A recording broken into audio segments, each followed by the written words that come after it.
Welcome to another MotorTown update video. Today we got the new 0.7.14 update, which just entered public testing, meaning that it's not fully finished yet, but anybody who wants to can jump in and have a look at the new content. Before you do that, please make sure to get a backup of your live save file.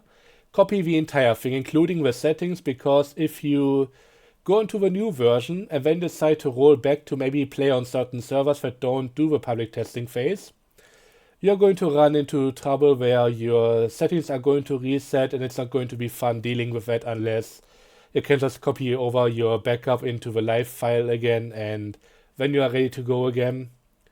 But yeah, once you got your backup, what you want to do is go to your Steam library, right click onto MotorTown, go to Properties, Betas, and then select the testing branch from the drop-down menu. That should give you the download and then you are ready to go.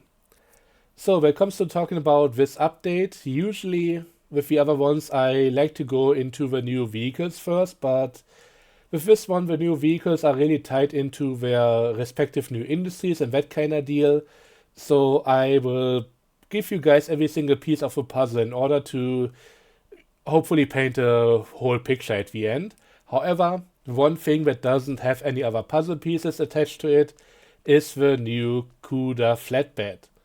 This is something that we've been waiting for since the last update, but it didn't come until now. So yeah, it's a bit disconnected from everything else here. The CUDA flatbed is pretty similar to the box truck version. Identical size in cargo bed pretty much. I put them side by side one time and yeah, the cargo beds are the same size. Also same width of course, due to them being pretty much flush with the cap up front. Maybe a tiny bit wider, but that's about it. And the flatbed version, since it has the same wheel layout, performance is pretty much identical. It might be a tiny bit lighter than the full box truck version, but that's about it. Of course, it's also getting the trailer hitch attachment, and it's about 10k cheaper than the box truck, but that's about it. It's really coming down to which one you prefer, having an open cargo bed or having the full box version where everything is enclosed. Pick which one you want. You're not gonna get anything different out of the other one. It's just gonna be exactly what it says on the tin. So yeah, nothing else to talk about here. We have the CUDA box truck. We had it for a while now, so if you know that one, you basically know this one already. There's also still the Atlas flatbed version on the Trello. Didn't make it in time for the update. They had some trouble upgrading the engine from 5.3 to 5.5. There have been a lot of things that broke with the update as expected, so a lot of dev time went into fixing the stuff, which means that sadly a few other things just didn't make it in time. But yeah, here we are. We at least got that truck now, and we are still waiting on the Atlas version. So let's talk about something bigger now. And I mean really big. One of the potentially new biggest vehicles, depending on how you look at it, is the Terra. It's a mining truck. It can be produced over here at its own new factory. I already made a video about the Terra and I'm sad to say that not too much has changed about it, depending on at least which version you look at. The stock version, same as in the last video. But you now got a few more upgrades for the thing that you can buy, so this one is a bit better. Let's talk about both. So first up, the stock version, you can get it at the at the quarry over here, and it's really only meant to be inside the quarry, and even there I think at least it's not all that fun. It's just a 35-ton heavy vehicle that has 350 horsepower base from the engine, also a turbocharger included in the stock version, and that means that even when empty, just driving up those gentle slopes of the quarry, it's going to slow down significantly. The stock version is incredibly sluggish and I never really enjoyed using it, so cannot really recommend. The upgraded version has about 112 more horsepower. So yeah, the stock engine is 350 horsepower, the upgraded one is 450. And yeah, thanks to the turbocharger, you get about 112, 113 more out of it, since that just multiplies even the difference between them a bit. And yeah, the difference makes this one feel like a proper stock version, at least what I think that should feel like. It's still going to slow down up the slopes even when empty, but at least it's a bit more lively. It gains the speed again a bit more quickly, and it feels more interesting to drive. So in my opinion, this should be the stock version, and maybe we should get another stronger engine beyond that, maybe not.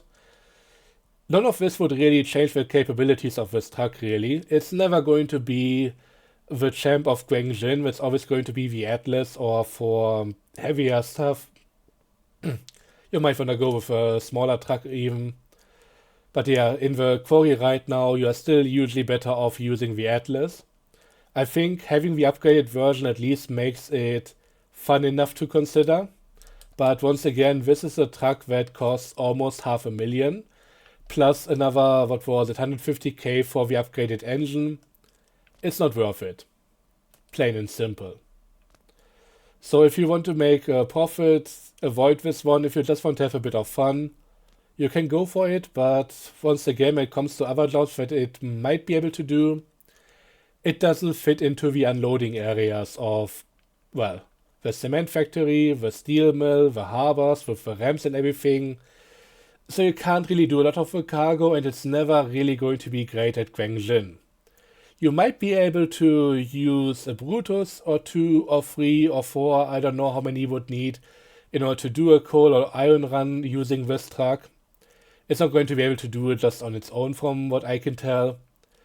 But yeah, the Atlas is always going to beat it, which is fine. I just want it to be somewhat fun, and I wish the same was true for the stock version.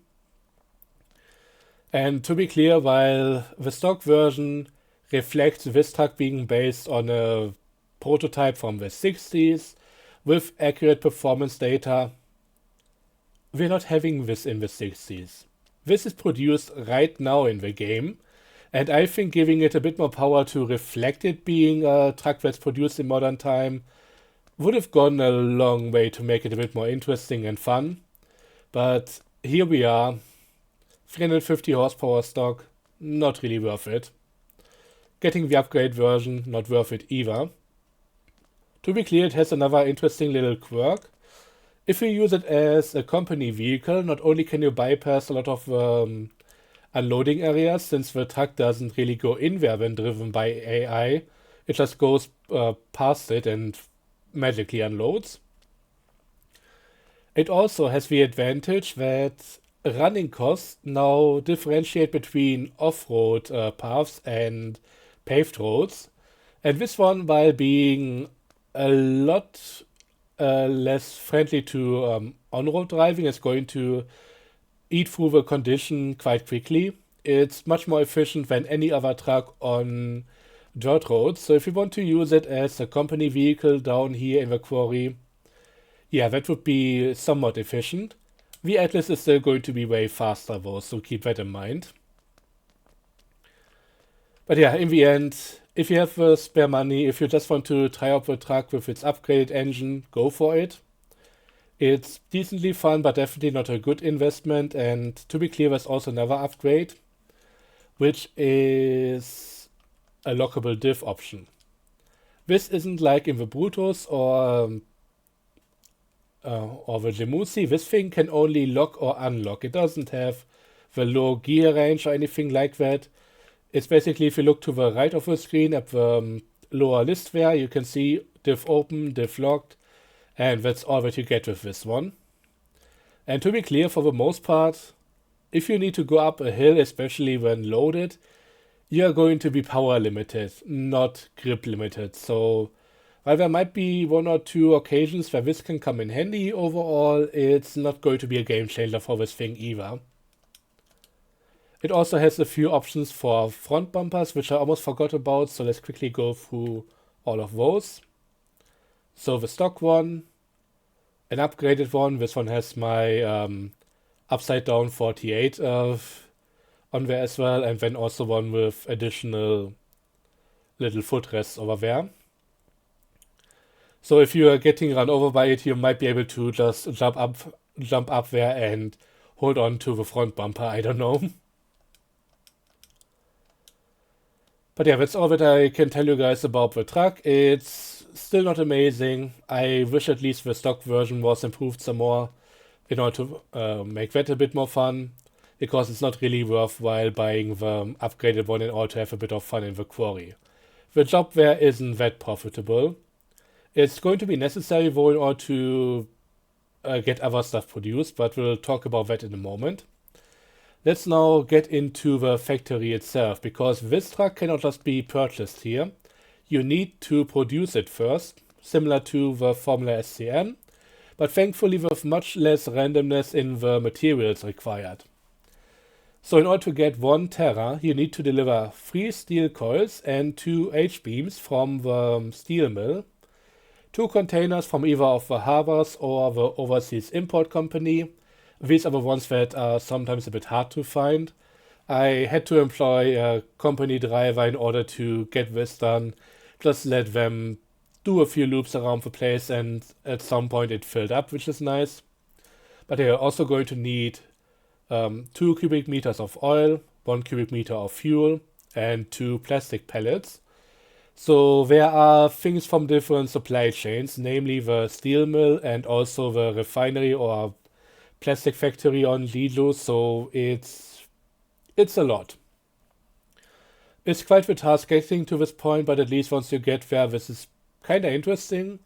Nice little recombination of different supply chains into one goal, getting this produced. And to be clear, this isn't just for purchase. The truck thankfully also comes as a delivery job. Right now, I'm still not entirely sure how the game determines which ones to spawn as which. From what I've seen, if the factory is empty and you produce your first Terra, it's going to give you both a purchase vehicle and a delivery job. I don't know what's going to happen if you purchase that vehicle, if the delivery job is going to disappear. From what I've seen, that might not be the case. But right now, I'm not entirely sure how everything works. There is a plan on the trailer in order to make this a bit more clear, but that also hasn't happened yet, so no idea. The thing about this vehicle is, as a delivery job, it has only one destination, which is the quarry. You can potentially put 2 of them on the Lomax, the Lomax also being the only vehicle that can really hold this thing. But first up, the front wheels are so far apart they barely touch both sides of the rams of the Lomax. This is going to be a major struggle. And when you put 2 of them onto your semi-tractor and trailer combo, it's going to be very sluggish up the hills. I can only recommend going with 1, or maybe getting 2 and leaving 1 behind before you start the real climb up here. Because otherwise it's just gonna slow you down to maybe 10 kilometers per hour or something. It's not gonna be all that fun. And even if you just transport a single one, you may want to try to load it up very far up front on the Lomax, just to get a bit of the mass of the truck to push down on the driven wheels of your tractor. Because at that point, if your delivery vehicle is on the back of a Lomax, you might not make it up any of the inclines, because it's just such a heavy vehicle and you need the extra weight on the driven wheels to get the traction or to be able to pull the stuff. I've had it several times that my wheels just spun through, didn't get any grip, and I needed to move the truck a bit further up front. And it's going to be a bit of trouble even if you have the extensions, because the extensions only cover the main part of the bed, not the front, not the ramps. So yeah, it's not really ideal.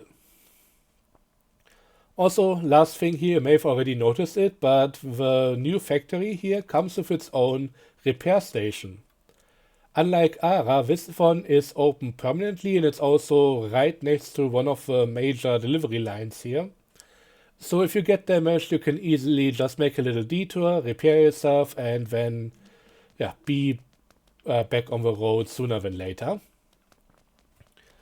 So let's now go over to the rock crusher, since that's also where you would be delivering the truck. Let's go to my camp here over here. The rock crusher facility has been introduced with the last update, but functionality only came with this one. I'm of course talking about that big structure over there. So the rock crusher, the difference to what it was before is that now all the points where you could usually just pick up the limestone now supply you with limestone rock, and that needs to be crushed in this facility. So you drop it off on the top there, you collect the processed limestone down there, and that's what you can then bring over to either the cement factory or the steel mill. And bringing the stuff from the pickup places to the rock crusher itself, that's the job for the Terra. Once again, not too happy with the stock one. The upgrade one not being worthwhile to buy. So your best shot at this is likely going to be the Atlas, potentially using the trailer as well. I found that to be quite fun, especially having to reverse the trailer into this area for the unloading. It's kind of nice. But yeah, not too much else is changed about this, apart from there now being the functional facility, and there were some changes to the pickup points. So we now have 5 of them over here. I think the old version only had 3. And this one on top, in particular, this one has sand in front. So you cannot really go there using the Atlas. It just doesn't really make it through there. The Terra can, but it's going to crawl out of it again at like 5 kilometers per hour or something like that. And with how it's being balanced, the ones closer to the drop-off area are going to have less capacity. So you cannot really visit them all that much. The lower ones start at, I think, 40. Then the next one might be 60 or 80. And I think this one has like 120 or something. But yeah, with 4 of these, it should be ready to go, that you can avoid the one that's going to force you through the sand pit. Some of the other ones also have sand in front, but that seems to be less of an issue because it's more like patches. But this one is just completely covered in sand. But yeah, that's pretty much all regarding this area. We also have dormitories right here now in different locations. So we have one at the quarry, one at the cement factory, one over here at the steel mill, and another one at the refinery. They also come with their own bus stops, which usually have quite a few people there. So that's a nice reason to go into different areas now, which beforehand you could really just ignore because the bus stops used to be empty. But yeah, they're now being a reason to set up the lines differently. It's quite nice, but besides that, these things don't really do anything. Hopefully we'll get more functionality to them, maybe some deliveries or something like that, but that still remains to be seen. I just wanted to quickly bring them up right here, since we are now at the end of the Terra saga of this update. So let's quickly talk about depots. There is now an option to build another structure on your homes, and it's in form of one of 2 depots for your company. This is the first really important structure on your own building. Usually you can just put down a single parking lot and just being able to teleport all over the place and spawn your vehicle in. That's the most that you can get out of the places, but the depots actually do something different here.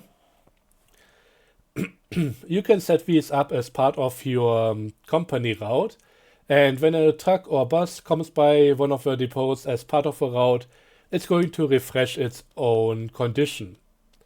These ones also have limited condition before they need a refill, but that can also be done either by deliveries or through the company menu.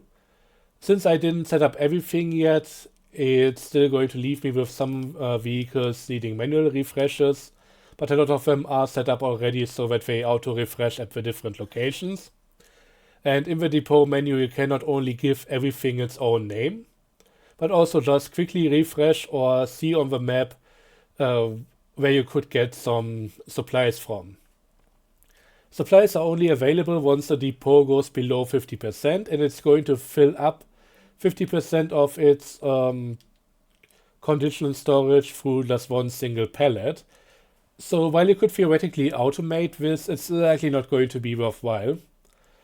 Pallets seem to be spawning at the different warehouses, and depending on the location, right now I don't really have anything else active here.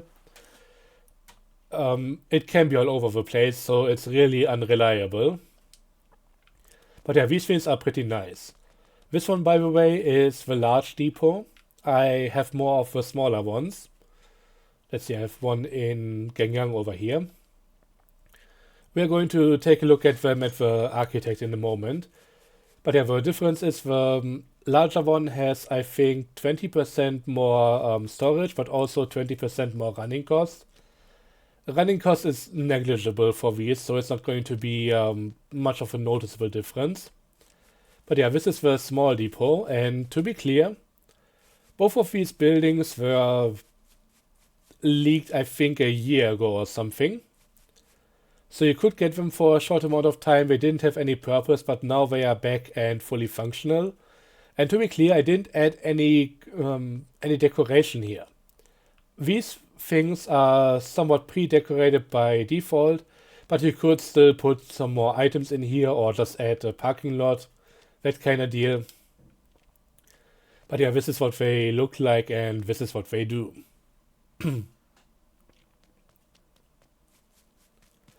And they also work in multiplayer, and it's based on the plot they are built on. So if you, for example, have a depot over here, and you go onto a server where somebody else has a depot in the same location, your company vehicles are just going to take those as if they were one and the same. If there isn't a depot, then it's going to be taken out of the route for the server, so it's going to ignore the stop. It's still going to be there in single player, but you might need to edit the route to include another nearby depot if you still want the auto refresh to happen. So depending on where you put these depots and what's available in multiplayer, things can be a bit more complicated, but it's at least been attempted to make this as convenient as possible. Also, what else did I want to talk about here? I think I got that all. Yeah, another thing I want to quickly mention regarding housing plots, there are a lot more now. So we have gotten another one here at Gouchois, 50 times 50 meters being large enough for the large depot. 30 times 30 meters is large enough for the regular depot, and anything below that with below 25 times 25 isn't going to fit any depot. But yeah, here we got another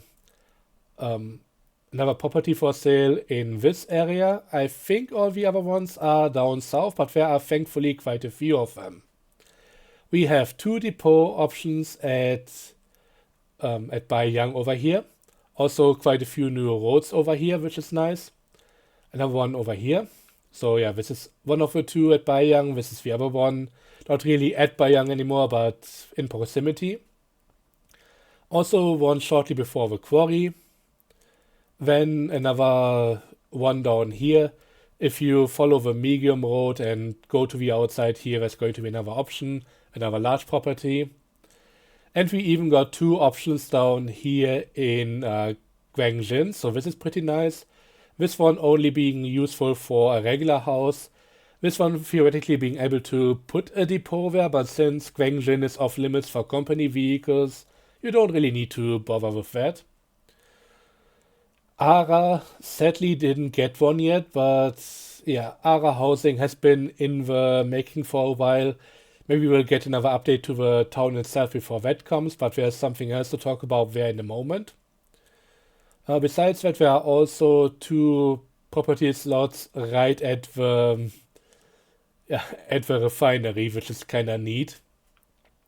So yeah, a few more houses overall, which is nice, and yeah, especially on multiplayer, where not everybody can have a house. At least there are now a few more options, so at least a few more regulars are going to be able to afford something.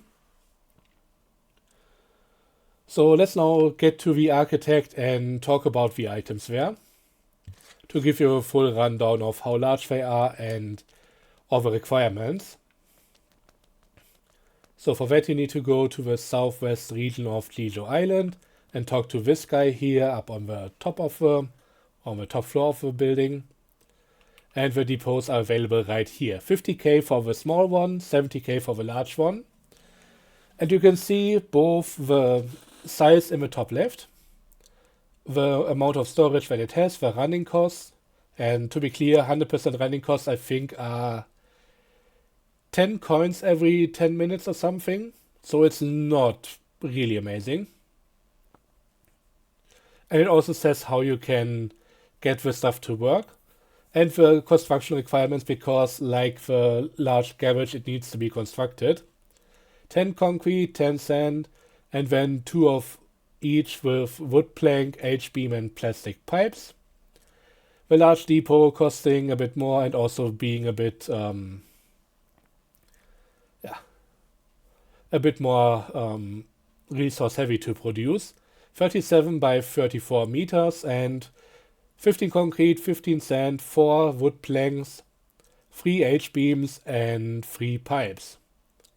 Constructing all of these, especially if you buy a bunch at the same time, is going to be a bit of a challenge, but it's also quite a fun one in my opinion. And yeah, they also updated the large garage, so that now also gives you the size and the stuff that it needs. And it now also needs H-beams and plastic pipes, where before you, I think, only needed concrete, sand, and maybe the planks, but yeah, stuff has been updated. Especially concrete is gonna be tough to do with how little the mixies hold. But that's another problem, it's for you to find out. I usually just let them run as a company vehicle or load 2 of them onto the Lomis and transport them as one. Seems to be more worthwhile.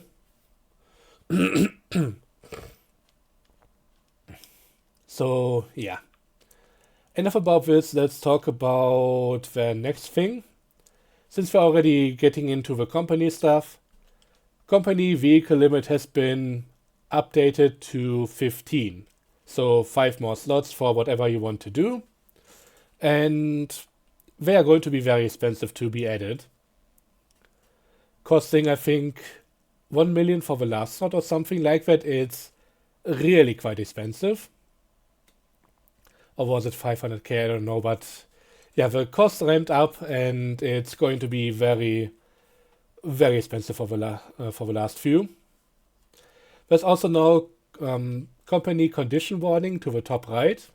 As you can see here, my bus is at 12%. So is my my vocal cords at this point. Give me a moment. Sorry.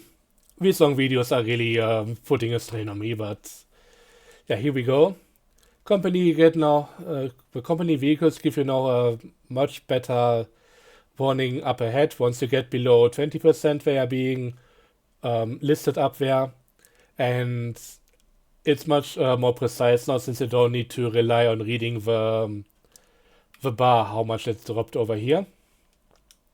But yeah, all the other warnings are still part of it. You still get it in chat and everything. So that's how that all works. So let's now go on to the last bit of major content here, the Plantation. You've seen it already on the map, so let's get right into this. The Plantation is still heavily work in progress. I don't know if there's anything going to change with this update anymore, but there are still things planned for future deliveries. Right now, the only delivery that you can get is from the area over here, just the closest to the entry point. There's still a whole nother area down here, but that's right now not being functional. There's also a few bus stops here and there. But yeah, the big thing here currently is being able to transport sunflower seeds. Here we go. Currently they can only be hauled over to either of the harbors, and they are not all that heavy. I think they are the lightest dump cargo. The interesting thing here is they can be transported by either dump vehicles, the dry bulk trailer, so that's the bulko that otherwise can only haul the cement from a cement plant to the concrete factory, and also the new grain trailer which you just saw on the side there. So these are the three options that you can use. You can also combine them. For example, if you want to transport up to 99 units at a time, you can use the new B-double trailers over here in combination with each other, and then pull them using an Atlas dump and link key. That's something that works, and these trailers, they are pretty neat. They are very high capacity, and I'm going to show you guys my custom ones here in a moment. Once I can find them again. So if I go to a semi-trailer, they should be here somewhere. Here we go. So there are two different versions. We have the hopper rear and the hopper lead. Together they cost about 250k from what I remember. The rear has slightly more capacity, 44 kiloliters, so yeah, this is more capacity than the Tenko trailer. I couldn't believe it at first, but I made some pixel measurements, and yeah, this checks out. They have more capacity than the tanker. And yeah, if we look at the rear, this thing has a few options for bumpers. There are actually two bumper options, and they come in two different color options, so a grand total of 4 of them. And yeah, besides that, they have 3 different color options. The side colors over here, frame color, and then also for the tarp on the top. And besides that, there isn't really too much to talk about here. The thing that you need to know about these trailers though is that while you can use the rear trailer on its own with any semi-truck, this one is really only meant to be used with the rear trailer in combination. Everything else can easily lock up because there isn't that much space between the fifth wheel and the back of stuff that goes on top of the trailer. So in sharp turns these will likely collide, and with how the rear trailer is constructed, having the kingpin very far forward, it's a bit better to use with this trailer in combination. But yeah, theoretically you can hook up any other trailer to it. Likely won't have much luck using it with one of the short trailers. It's theoretically possible, but it's not intended, and therefore it won't necessarily work all that well. But yeah, this one is slightly lower in capacity, but still pretty good one, and once you combine them, you are at least 82 kiloliters of grain that you can haul. This one right now cannot haul anything else, might come in the future, but yeah, as it is even, it's a lot for that one cargo, and just for the sake of having an even longer option for stuff to haul just in terms of total length, this one is pretty fun to use. You should also get good mileage out of stock ones, so if you only want to try it out, you can use the ones that spawn right here, and they are still going to do a decent job. Nothing really wrong with them, so yeah. The thing is, I tried combining these with different other vehicles, and that just doesn't really work lengthwise too well. So once you get a semi-truck and this trailer, this one fits well, the short ones don't, and the long ones would be too long. We still have a 30-meter limit on how long the entire consist can be, so gotta be careful about that. But yeah, that's, I think, all for these ones. Another quick thing I want to talk about is that Gwangjin has been expanded with a warehouse. Also this little bypass lane. Stuff like this is really only there for company vehicles to be able to turn around at different locations, making that a bit easier. So if I quickly get my N4 GT out, we can get to the warehouse, which is nearby. And this is meant as a layover point for, well, you being able to get large quantities of pallets and that kind of thing into this area. And then from there you can just take a smaller truck and bring the stuff into Guangjin. So this is nice if you want to prepare a few things for later journeys. And besides that, it just works like a regular warehouse. You can also carry a lot of stuff back to the mainland. So if you want to have a few deliveries just going back and forth, this is one way of doing it. But yeah, this is just another option. This is something that I requested a while ago, and I'm really happy to see this, since I like to do this kind of stuff, getting some water pellets over here and then just being able to deliver them from here.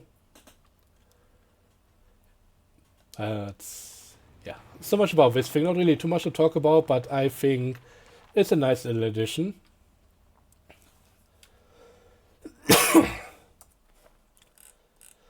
So let's get into the last few things real quick. Starting with the police station at Ara.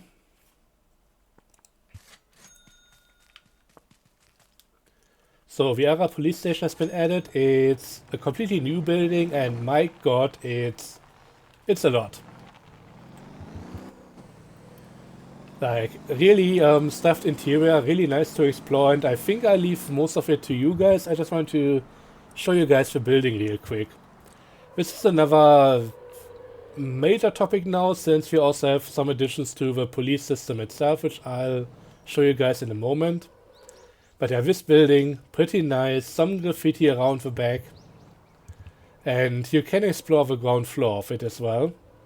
There's a lot of things to see there, so yeah, gotta get ready for it. I might just get you guys inside here for a moment, just to show you how much there is real quick, but there are a lot of side rooms to explore, a lot of different parts here, and I won't be covering everything. But yeah, just note that this is really crammed with a lot of stuff, and it's kind of cool, giving the whole thing pretty special vibes. We have different areas here, like a line-up area. We can also theoretically look into this from this room. There's an interrogation area, there's a gym, that kind of deal. So this is really good for people who want to cosplay or something, or roleplay, I mean. So yeah, keep an eye out for the whole thing and make sure you explore it, because it's definitely worth your time. But yeah, for the sake of this video, which is already too long, I won't be getting into any more details. So let's just jump onto this police vehicle and check out the new police feature. Instead of just having the police patrol points all over the place, we now get different circular areas. And the way it works is, if you get all the points in a circle, you get an additional bonus. So let's go over there, since this one isn't too far away. It shows in the top right that that point belongs to Ara, and it has 4 patrol points, and if I get all of them, I get an additional bonus on top of the base payout. God, I forgot how tough bike driving in this game can be. So usually there are about 3 to 5 points in a single area, and we're just going to try and collect them all.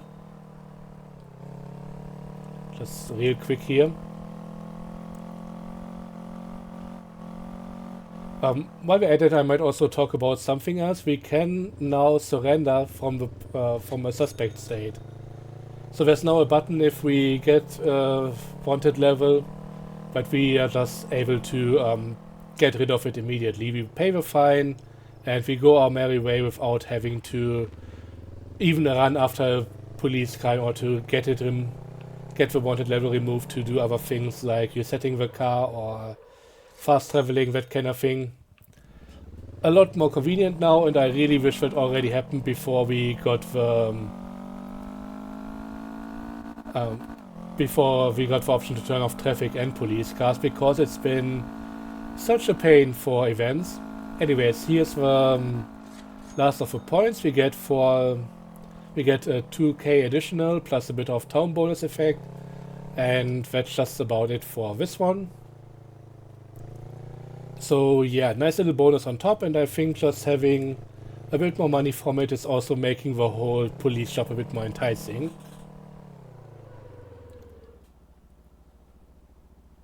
And yeah, I think that's all for that. So let's now get over to the miscellaneous items. It's not gonna be too much, and I'm going to jump straight back to the Campy ride here. We now got a vehicle tag system. So whenever we look at a vehicle in the list, we can edit the tags. Each vehicle can have up to 3 tags, and they can be used as another filter option. So if I go into the tag menu over here with the 3 dots, I can now pick whatever tag I want, and then only the vehicles in my ownership that have the tag will be displayed. For example, I can go straight to racing, and since I'm here with small vehicles, I will see all the small cars that are being used as racing cars. I can also go over to my semi-tractors, for example, where I have my CUDA that is set up to be a racing truck, my racing Lobo, my racing SRT, and of course I can do the same for all. Weirdly enough, if I was to go for racing and maybe I don't know, daily driver or something, then I would get vehicles that have either of the tags. So for example, this one has my daily or day driver tag, the racing tag, but this one is only a day driver, even though I should really give it the racing tag as well. Let me make that happen in a moment. Just like that, we got that updated. Pretty simple. But yeah, it's not narrowing it down any further. If you get multiple tags selected, it's going to widen up the selection that you can see. I already made a suggestion post about this in order to maybe get a bit more functionality out of the system, because I think this could be really nice to help out, especially people who have been playing the game for a long time and cannot find a specific vehicle anymore. I even suggested a similar system to this one a year ago, but this one needs a few more features when it's going to be really good. But even as it is, nice as an option. Just gonna figure out how you want to do this, how you want to use it. But yeah, tags could be quite big someday. Right now, I don't think they are really where they need to be, but it's still nice to have them nonetheless. So we can now also disable taxi and bus menu pop-up when entering a vehicle. That's another setting here in the menu. So if we go to gameplay,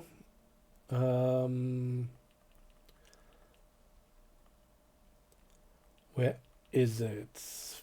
I might have missed it already, but it should be somewhere in here. Disable controller, mouse, invert, drift mode. I should have looked this up beforehand. Ah, it's up here. Show taxi control panel on enter taxi, or show bus control panel on enter bus. So if I just wanna spawn in a taxi, for example, I can go into this one right now, select the taxi tag, get all the taxis that I tagged with it. And if I go in here now, the menu doesn't come up by default, so I can just drive it like a regular car for a bit, which is also a nice option. So, other few things that happened, and I'm gonna go through them real quick because we are getting real long with the episode now.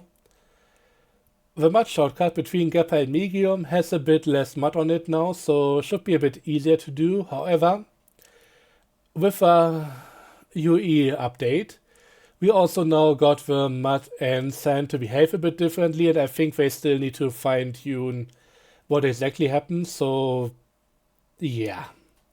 It's not perfect right now. The mud actually feels a lot worse with some of the lighter vehicles. For example, this one here The N4 being an all-wheel drive vehicle used to be able to get some speed through there, but right now it feels like after a while of driving on mud, you're just gonna sink in automatically, and it's a bit worse than before. I need to do a bit more testing there though, because this is something that happened a while ago, and while I'm not aware of any update to that whole mechanic, there might have been a bit of fine-tuning here and there. Can't test out everything all the time, sorry. And yeah, there's also now a background option for the chat, so we can have it completely transparent or as dark as you can see right here. And there's a decent range of options in between. So if you had problems before reading the chat, this is definitely a good one, and I'm happy that we got this working, because this is just gonna be huge in order to read stuff while being on the road. It's already dangerous in some occasions trying to read the chat while driving, but if you cannot read it and need to spend twice the amount of time to figure out what's been written, it's not gonna make it easier. Some events can now also flash the Motortown icon in the taskbar. So for example, if you're playing in windowed mode or with a secondary monitor, if you don't have the whole blinking thing turned off in Windows, there are things like arriving at your destination with autopilot that should bring the whole thing up to flash in order to notify you that something happened, in case you got the game open in the background and are doing something else in the meantime. And there has also been a fix for the rotator to make the whole thing a bit less unstable. So towing heavy vehicles with the underlift is now going to work better, and the crane starting to shake when you fully extend it should also be fixed. So I still need to do a bit more in-depth stuff on that. That's things that happened rather recently. But yeah, from what I've seen, it's definitely a bit better at least. So yeah, been hoping for a fix to that whole thing for quite a while, so happy to see that. But yeah, that's gonna be it for me for this update video. Always make sure to check out the full patch notes on Steam or the Motortown Discord. I cannot go into detail with every single thing. I already put way too much time into some of the items. But yeah, these are the things that I found to be more important. So with that all being said, thanks for watching. I hope you enjoyed or found this mega video at least useful. I'm spent. I'm going to end the recording now. Until next time, thanks for watching and have a good one. Bye bye.